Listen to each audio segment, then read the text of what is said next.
Today I'm going to tell you about tornadoes. A tornado is a violent rotating column of air extending from a thunderstorm to the ground. Tornadoes only form when a thunderstorm has a particular combination of winds. Air rising in thunderstorms can begin to spin when it's affected by winds blowing it in different directions. It starts to rise and is pushed to the side by wind. It rises a bit more and is jostled again by wind moving in another direction.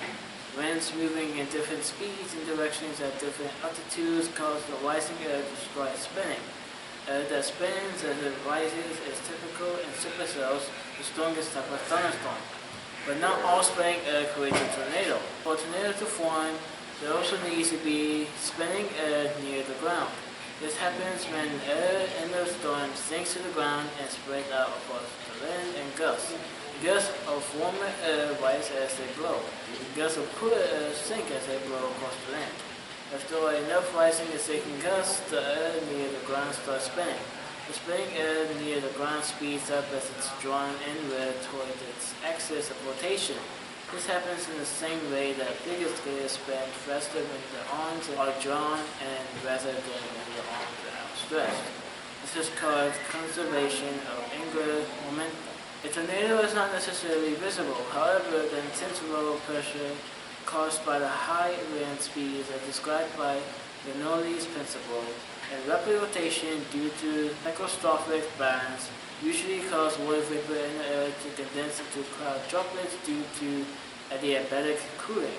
This results in the formation of a visible funnel cloud or condensation funnel. Occasionally, a single storm will produce more than one tornado, either simultaneously or in succession.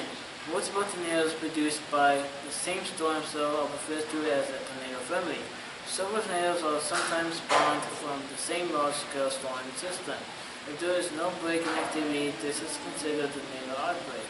Although the term tornado outbreak has various definitions.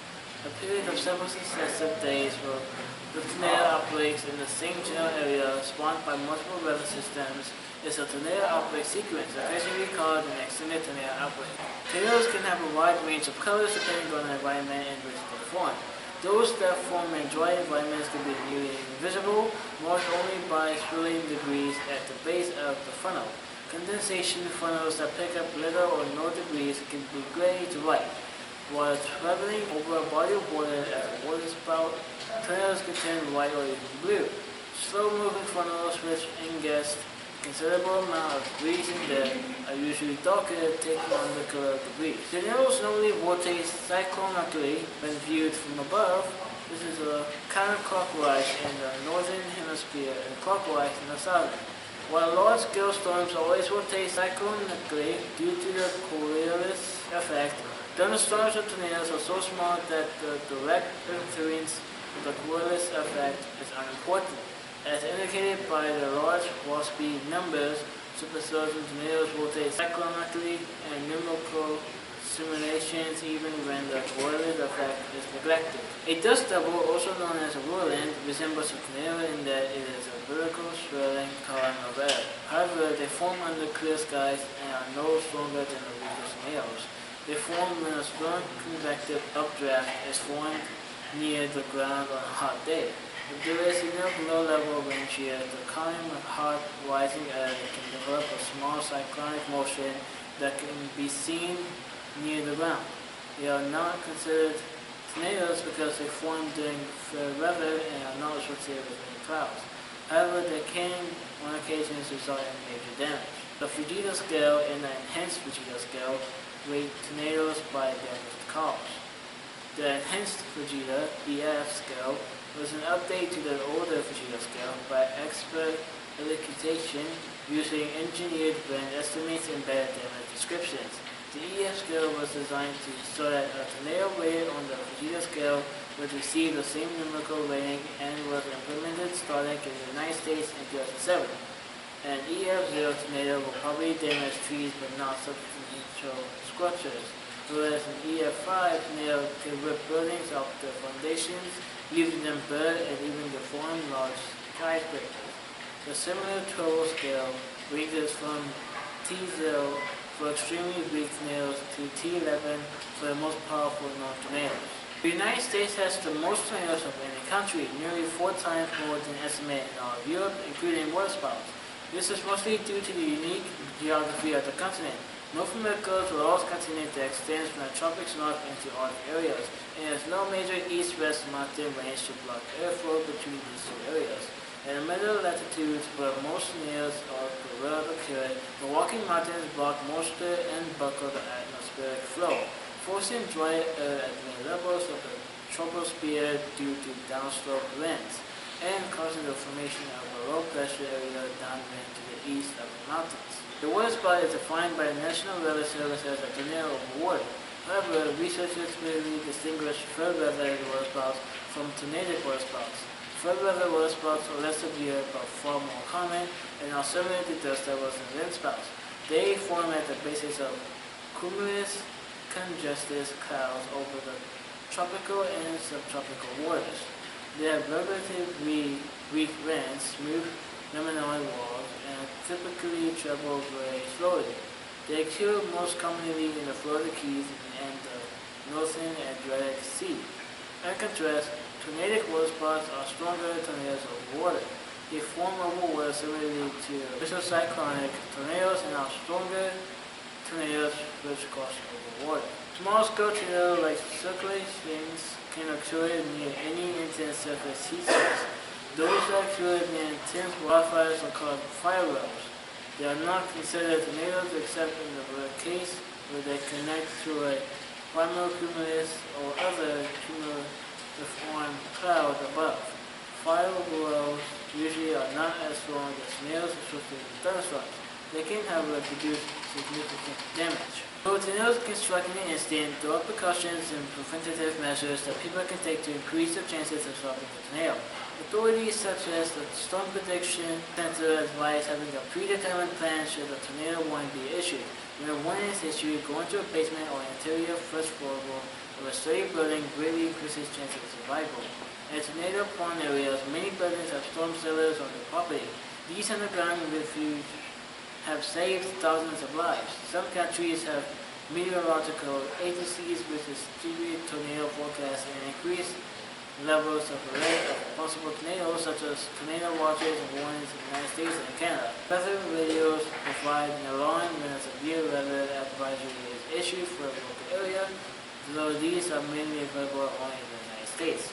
Unless a tornado is far away and highly visible, meteorologists advise that drivers park their vehicles far to the side of the road so as not to block emergency traffic, and find a sturdy shelter. If no sturdy shelter is nearby, getting below in a ditch is the next best option. Highway overpasses are one of the best places to take shelter during tornadoes, as the constricted space can be subject to increased wind speed and falling of debris underneath the overpass.